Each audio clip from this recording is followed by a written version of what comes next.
Hello, Grey Couch family. And welcome to the Grey Couch. So, in both of us are Africans, as you might imagine. We grew up in Nigeria, and in Africa, there's this proverb like, if you want to go far, you go alone. If you want to go fast, you go alone. If you want to go far, you go, with people. So this story happened, I think, about 10, 12 years ago when we relocated to the southern part of America. And if you know anything about, the South, they do open carry. Yes, open carry as in guns.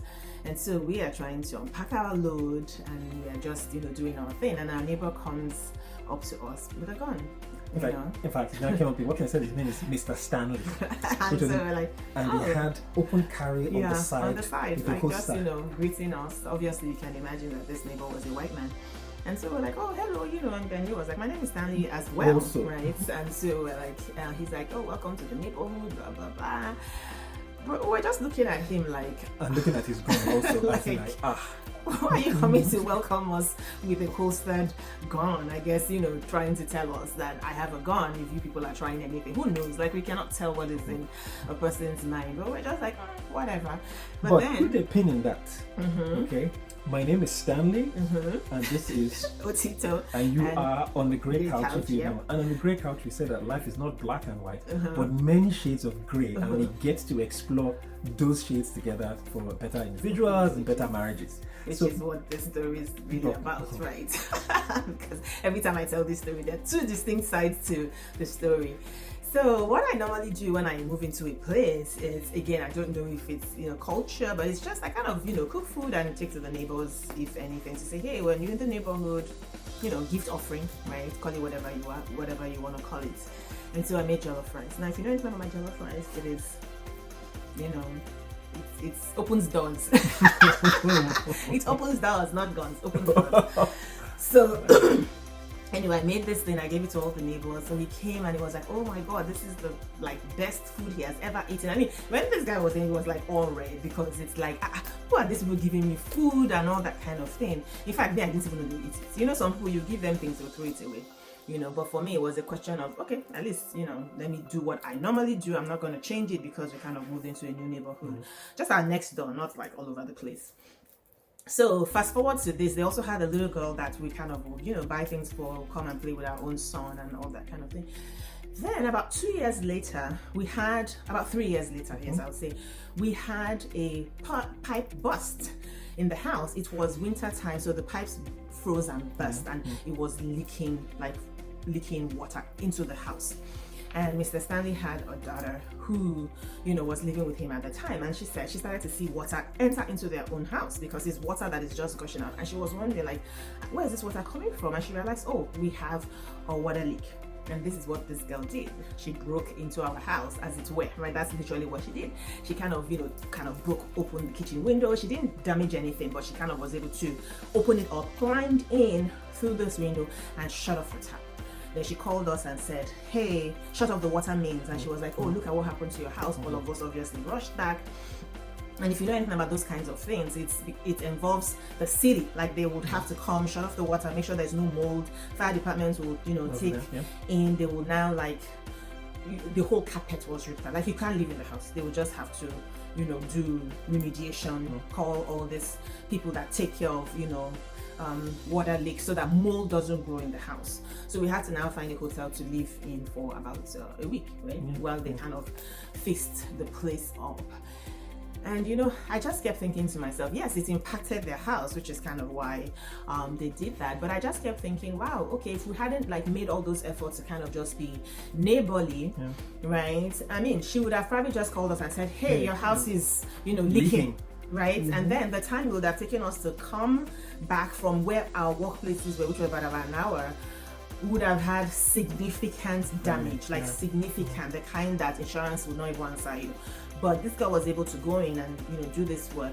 So now obviously there's a question of, oh, she broke into your house, but she didn't damage anything. The window was like this small. I do not know how this girl managed to sneak in. Maybe Girl Scouts matter, but she did it, and we were so thankful. So we always reflect back on this story to say, you just never know. If we had come at that point when he came with the gun and we're like, what kind of neighbor is this? We're never going to talk to him again. Who knows? We don't know. I mean, I guess that's kind of this issue we're talking about, this gray, you never never really know. So you kind of always have to have that open-handedness, open way of looking at life, to say things are not always what they seem, because we became really good friends. I mean, it's good neighbors. Let me not say friends.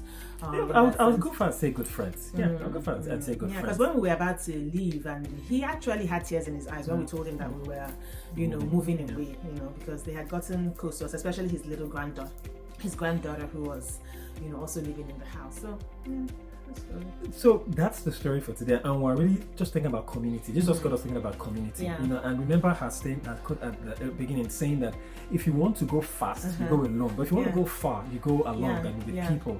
And this story just helps us know, as in, how do you build this community?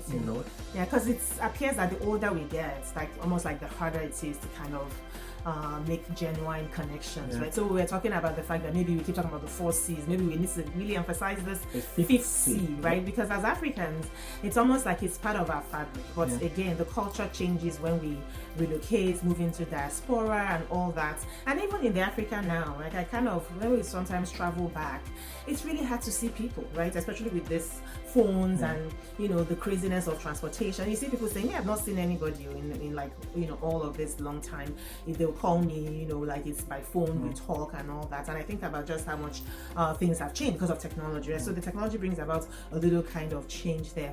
But just talking about the fact that you want the connections and the community to be quality, to not be anything that drains you. We're not talking about WhatsApp chat that you will now, not even know what to do with those kinds of things, right? It's talking about quality, reciprocal connections. And by reciprocal, we don't mean transactional, right? Because transactional means you give me, I give you. Like there has to be some quid pro quo, right? And even keeping count. I did this for you that time. But reciprocity is the spirit of giving, right? Like you just give into like a communal pot. Like everybody knows we're all going to get something from this, and you get as much as you desire, right? As much as you desire. And everybody's desire is kind of different. Like when you're eating from, one pot. Some people's stomachs are small, they'll eat a little bit and they'll be okay, while some people eat more. But nobody turns around saying you must eat 5 spoons or 10 spoons. So it's kind of like that idea.